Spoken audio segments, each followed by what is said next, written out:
जी नमस्कार, मैं हूं चंदन पांडे और आप देख रहे हैं बिहार जागरण टीवी। और आज संजोग से पीरपैंती के पूर्व विधायक और इनकी जितनी तुलना की जाए, हम कहेंगे तो लोग कहेंगे ये पत्रकार नहीं दलाल है।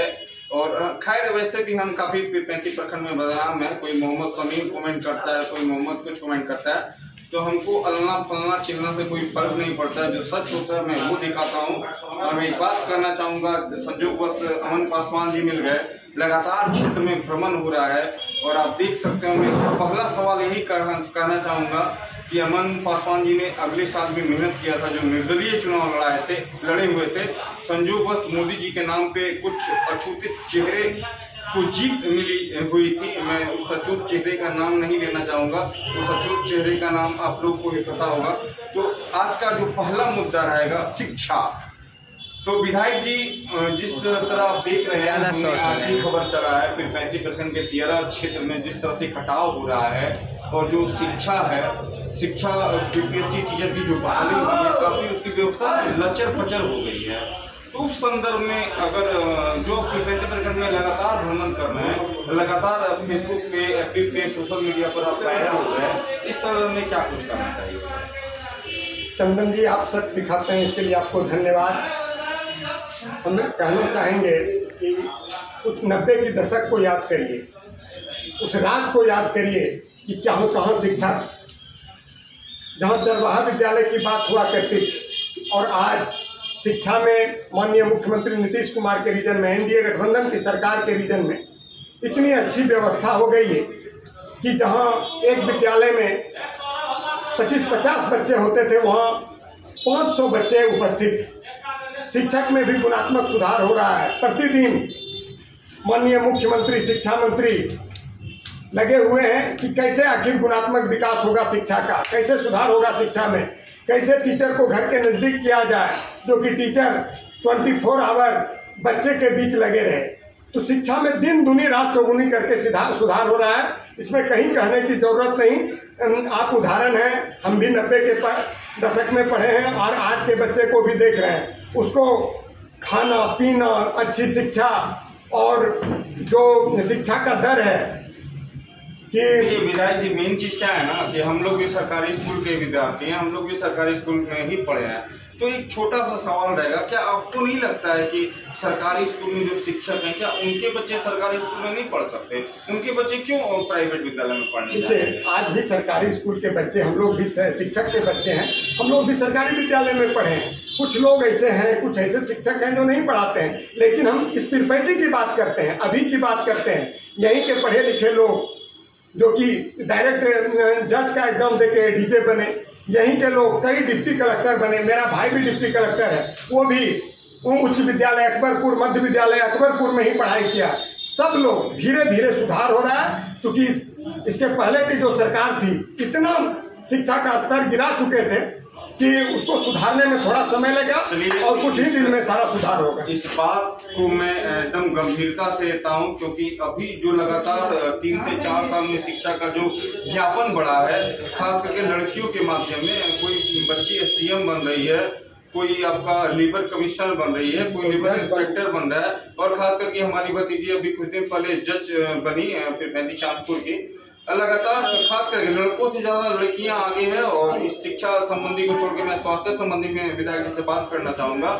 स्वास्थ्य संबंधी को लेकर एक हमने खबर चलाया था, और अब तक मैंने इस बात को कई बार चर्चा भी किया था।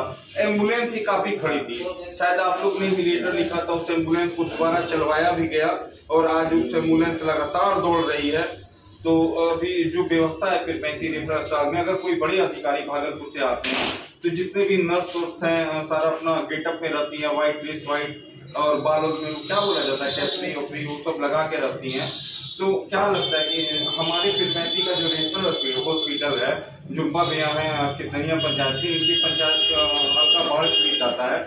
और बाढ़ पीड़ित में क्या होता है ना विधायक जी, अधिकतर सांप का दंश होता है, अधिकतर जो प्रभाव होता है ना, सांप वाला प्रभाव होता है। तो लगातार कोई मचान पे आ जाता है, कोई घर में हो जाता है, और आपके पीरपैंती रेफरल हॉस्पिटल बगल में है। सांप का यहाँ कोई इलाज नहीं है, ज्यादा होगा तो यहाँ थोड़ा मोड़ा पानी नहीं चढ़ा देंगे। रेफर माता जीवन ज्योति क्लिनिक कहलगांव। तो आपको क्या लगता है भैया कि जो अपना पीरपैंती रेफरल अस्पताल है 29 पंचायत का सबसे बड़ा अस्पताल है, इसमें क्या बदलाव होना चाहिए? देखिए, कई बार हम स्नेक बाइट का केस देखें, पीरपैंती का भी केस देखें, तो अगर ऐसी बात है आपके अनुसार हमें जानकारी मिली है, अगर यहाँ जहाँ तक हमारी जानकारी में है हॉस्पिटल में स्नेक बाइट का जो मेडिसिन है भी उपलब्ध हो चुका है, और अगर नहीं हुआ है तो आपके सामने अभी हम CS महोदय से बात करके हम तत्काल प्रभाव से, क्योंकि हमारे गाने का अगर आप अभी बात कीजिएगा ना तो क्या कोल्हापुर गए, जितनी व्यवस्था थी मैं DM साहब से कह के CS साहब से कह के सारी व्यवस्था को उपलब्ध कराता हूँ। और स्नेक बाइट का केस में मैं डायरेक्ट सबको कहा हूँ, मुखिया जी बैठे हैं, सारे लोगों को मैं कहता हूँ कि ऐसा केस हो तो अगर कहलगांव पहुँच सकता है, सबसे अच्छी इलाज पूरे जिला का सबसे अच्छी इलाज NTPC करती है। तो अगर ऐसा कोई केस होता हो तो अगर NTPC तक पहुँच जाए तो फ्री इलाज रहने से लेके उसका भोजन तक सारी व्यवस्था मैं करता हूँ। अभी भी मैं 1-2 केस को स्नेक बाइट वाले केस को कहलगांव ज्योति कुंज में कराया और सफल रिजल्ट रहा। इस तरह का मैं 100 केस देख चुका हूँ। अभी का लास्ट सवाल यही रहेगा विधायक जी से कि अगर आप पीरपैंती से चुनाव लड़ते हैं और चुनाव जीतते हैं तो सबसे पहला मुद्दा क्या रहेगा? और सबसे बड़ा चीज की चुनाव काफी नजदीक है और कई क्षेत्र आप जगह भ्रमण कर रहे हैं, हर जगह आपको ही लोग चाहता बोल रहे हैं कि हमको अमन ही चाहिए, जहाँ अमन है वहीं चैन है। तो खैर भगवान आपका नाम भी संजोग से रखे हैं, अमन है तो चैन है।